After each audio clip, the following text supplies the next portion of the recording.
HJ45, 9th month. G'day, Blue Dog. HJ45, 9th month, 1976. You see a lot of 1979 HJ45s, well, most of them. Well, this one's a bit older and they're a bit different back then. We'll eventually get into that. And this one does have a really interesting outback story to tell. And that patina you're looking at right now is fully surface rust. That is its outback Queensland patina. It comes from a place called Booyah, yeah. So Booyah, Queensland, outback town. Now this one was purchased to do a mail run. So it wasn't needed to bash around the paddocks, or it wasn't needed to do yard work. It was for a mail run. And it did that for a lot of its life. And then eventually, they've moved on. Maybe the postie got wise and dropped it off at the house, but eventually it was retired. And the story goes that it sat for 27 years. So it got its suntan, and then it got shelved, put in a shed for 27 years. And then I believe it was a fencing contractor came across it in that shed, and he must have made an offer, and he was next in line after those 27 years, and he put it back on the road. Pretty similar to what you see now. There's a few new goodies, the biggest one being the tray. We'll get there. He put it back on the road, and then Jack and Janice come along and they found it. They're in the Toowoomba area, and Mr. Landcruiser, Richard and myself know them through many a long drive, and they're a big part of that community, but they're also part of Clex, and they help their children out who are Whistle and Soot. We all know Whistle and Soot if you watch Mr. Landcruiser, all the innovation they do for the community. So this vehicle is the grandparent vehicle of Whistle and Soot. And it's in their care now, and aesthetically to look at it, they've done a bit, but aesthetically to look at it, it came with, I believe, sun raisers, but he threw in the split rims as well. So they put the splitties back on there. Again, perfect patina, no rust, all surface only. And they have also cosmetically, we'll go through this tray. Built the tray, the sun visor, new number plate. That number plate there that you're looking at is the original. They've had one printed, they've got at home, the original number plate from back in 1976. It came with the vehicle as well. So they've kept that bit of nostalgia, put it on the shed wall and had copies made. While we're up the front, Jack also put that winch on there. That winch, well, we did the desert run. So one of the long drive for the droughts after it finished at Birdsville. And from there we went Maree, Udnadada, Uluru, part of the Fink, and we crossed 1,100 sand dunes. This vehicle crossed 1,100 sand dunes with a few of us. And so the winch was put on then. I can't ever remember from my memories, recall them ever using that winch. So this little thing just chugged over the hills, original H engine, original 4-speed, just went everywhere. I do recall my 12HT getting bogged a few times, big heavy with the trailer. I believe I only had 2-wheel drive for that whole desert though. Unbelievable. And it's not just about me and my experience, more about this car and the desert. I've got to tell you, it also had a slave cylinder failure. So it did a lot of that desert without clutch. That's just finding and grinding up the gears and down the gears. True testament to old vehicles and what you can do, and you can get out of trouble.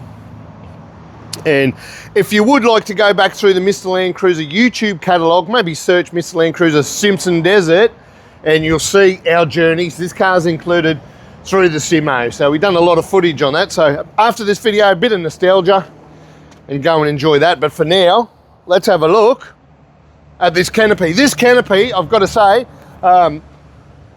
the guys, they found it built, they found the box complete, and they've decked it out to their needs from there. But I also want to talk about the Bundu Top Caravan. Well, tent. It is a doozy. I remember winding them and using the gun. This is all electric. Look at that. Absolutely beautiful. Now, all of the bedding stays in it. It's got power. They can charge their devices while they sleep. They don't have to charge them during the day. And look, we're done. Pop out the ladder. Your bed's already made. I'm a big fan of the big tent. I know they weigh a lot up the top. Over my shoulder, I've got the big, the Bush Company, and it's another one. No pulling your pillows out, no rolling up your blankets, no pulling your cords out. Leave your bloody water bottle in there. Everything's fine. So what a look. And this is a lot easier than rolling swags in dew mornings, and when they're wet, you just pop this down. Even if it is a slight bit wet, you can dry it out at lunchtime while you're having a beer at one of the Outback pubs. Now, the rest of it, the rest of the Canopy. Let's just open it all up and have a sticky beak. Door one, fridge one. Might be more than one fridge, eh? So this one is the refrigeration area, your cold area for traveling. There is also up here, we've got a bit of storage. I'm just looking in there, gawking through, sticky beacon, and there's, I call it the mechanical area, lubricants and spare parts go in here. But it's also the powerhouse for the vehicle, all the dual battery system. Geez, that wiring looks really nice and tidy. They've done a bloody good job. So that's all the power system in here that runs the complete. Now, again, it's a Tourer. You live off grid in these things. You charge them as you're turning the wheels every day. There's no powered sites needed when you own a vehicle like this. It's excellent. And then the next one's quite empty at the moment. There is a to be continued for this one. So they have the long drive for a drought. It's just around the corner. And so this year they're going to have a drawer system in here as well. They're going to move the shelf and just make things, it makes things a little bit safer when you hit the big bumps and the rattles. It's all enclosed. So to be continued, there's a drawer system in here and some safety, the fire extinguisher. Now, let's go have a look at the other side. Pretty busy over there. So as I walk around, there's a back door, and in that back door, we take a closer look. It's just more storage. I guess when you're traveling, that's probably one of the only things I have to pack is some clothes and stuff like that, straight in that big space there. And then we've got these doors. We've got more storage. Now this is a slide out. I'll see if I can do it without break. Oh, look at that. Isn't that awesome? And a sprinkle of rain. I'll be right in here eating my sandwich, having a beer and utilising the pie oven. I carry a pie oven in the camper myself. It's one of my favourite things. You get picked on for coffee machines and pie ovens, but they take up bugger all room, and you just plug them into your system and you can warm stuff up. It stops you buying Chico rolls at the servo and stuff, wasting money on crap. I love it. So we've got more storage. What you can't see too clearly from this angle, but if you have a look here, we have 90 litres of water. And this one is just an air valve. This one is water, 90 litres, which leads me, I know underneath here is another 80 litres, a fuel cell. And that was custom built by Harley at Whistle and Soot there, I believe. And the last door, the freezer. We've seen the fridge on the other side, and this one's the freezer. So they just, beg my pardon, they can manage food a lot better by having, oh, I wish I need two fridges, but mine's for alcohol reasons. Whew, got a problem. And this is the other side. Got to keep my finger on it. This is the other side of the tent. You can see it's all powered. It has a up and down button. And again, leave your pillows in there.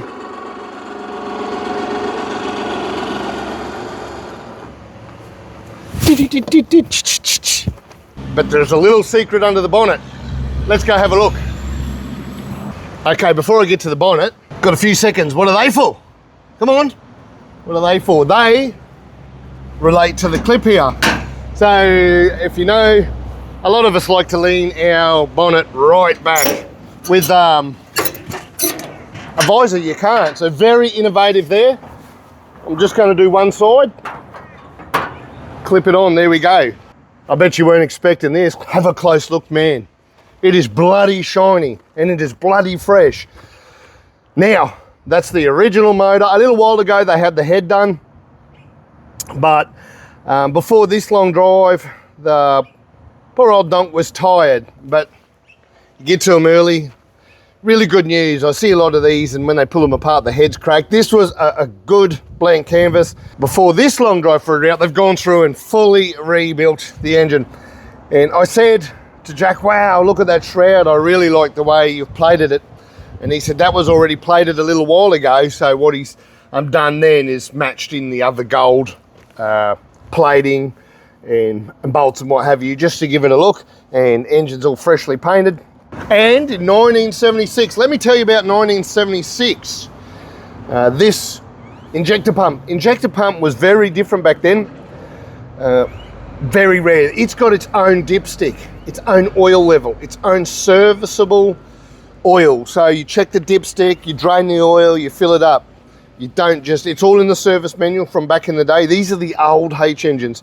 They definitely evolved. The things like the oil filter cartridges and things, they've just evolved over the years. Right up, this is 76, right up to 1980, the 7th month, 1980, you could still buy one of these, but they evolved and a little bit different. But just things like that you don't get to see all the time.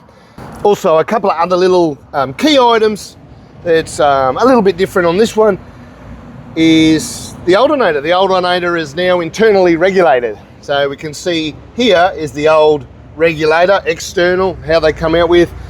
Jack's just modernised that one with everything he's running. And this, I got a phone call the other day and said, my air filter is an aftermarket one. It doesn't belong there. It looks like this. Can you help me find a filter? Well, it isn't an aftermarket one. That's 100% should be there from factory. It's how it came out. And even if you look close, it's still got its air cleaner Nippon Denso sticker. And if you know, you know, Nippon Denso is a genuine Toyota. So that's been there the whole time and should be there. If you've seen one of these in the paddock, don't panic. It hasn't been stolen off a cross-flow engine or something from the time. That's pretty much underneath here. Beautiful little H engine. Can't believe, H engine, 4-speed. We're on the long drive. This is part of, we talk about the front pack. This one does its 100k an hour. No worries at all. Oh, I tried to pull the bonnet down. I forgot, it's got its safety visor cap. Look at that. Bloody beautiful. How often do I hop in one of these and just say, oh, look how comfy it is. I just love it in a 40. I absolutely love it. Here at Mr. Landcruiser, we upset a few people that we don't work on later models of car. Why won't you touch my 80, my 100? It's still got a solid axle. It's still old. It's not interested. I just love these. Richard loves these. This is what we tour Australia in with our family in the 60. We just love them. So this one is no different. It's just so comfy. And the standout things for me in this Tourer is the darkness. These it gets hot in here without aircon. So having the tinted window and that sun visor is just absolutely lovely. That's the big standout. And the other one is this Ridge Rider fridge. It's got its own seat belt. Not just having a seat here. Now, Jack and Janice don't need the seat. They've got grandkids now. Their kids have got their own Whistle and Soot, have their own Landcruisers. So they put a fridge here, but what I like about it is it makes for a bloody good armrest. You can rest this arm, and then you can rest that arm, and then you can rest, and you just always need something on one of these steering wheels. It doesn't have power steer, she's Armstrong, but I love that. The darkness and the armresting for lazy guys like me. Also going on here, let's go through it. Above my head is just a nice, simple parcel shelf. Another one that looks to be like the FRP fiberglass replacement panels one from the day. You still see them around, holding strong. They've done a little hook there for the Bluetooth, and that is it. It's just simple. Like the rest of this car, they haven't overdone it. It's not a cockpit or a spaceship. We've got another parcel tray down lower, a double coffee cup holder, and just all your bits and pieces. Very practical in a short ute cab. Along the dash itself, let's take a look how clean that is. Now remember, that patina, that surface rust is only surface. So inside has surface rust as well. It's bloody immaculate. And Jack's, their son Harley from Whistle and Soot made a couple of temp gauge and fuel gauge. Now again, Harley's custom made this. Harley made one for my car about 13 years ago. So when your eyes are down there looking at the other, they're all clustered together instead of looking at gauges everywhere. So very smart move, and it doesn't get in the road of the other gauges. And there's also a switch there for that fuel gauge to turn it from auxiliary to main tank. There is a clock, and I dig it. It's a really old school. It's probably later 80s. Very cool, goes with the car. And they've got a Uniden, basic Uniden UHF. There is on the floor, there is a factory mat. Geez, it looks nice. I can't see it all, but there's also a gauge on the floor. It's a brand new engine. They're just keeping their eye on oil pressure. That's it. It's not really necessary, but they're just looking after their interest in that brand new engine, which is a cool thing to do. That's it. I've mentioned this car. It's just basic. It's ready to go touring. I've remembered this one, because it isn't, because it is old and not bastardised. It has the original toolkit. It's all still there in its pouch. Everything underneath this seat is all still there. Presto. It's not missing pieces, I believe, but it's just, you know, when you buy a car that's from 1970s, how often are they still in it now? Aftermarket door cards makes sense. They're a plastic. They're not cardboard covered with vinyl, so good for touring. Every time this part of the video I talk about future plans. Future plans is, as long as there's a long drive for a drought, I cannot not see this one being part of it. Goes back for years, and it's in our community. We talk about it all year long while we're waiting for the next one, and it's such a good cause. So that's the future plans. But next year, this Tourer will also be going up the Cape.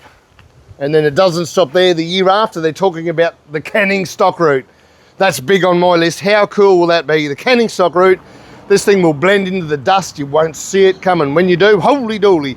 It's been such a pleasure touring with these guys for years now, finally getting to do a walk around of this 9th month 1976 HJ45 Landcruiser.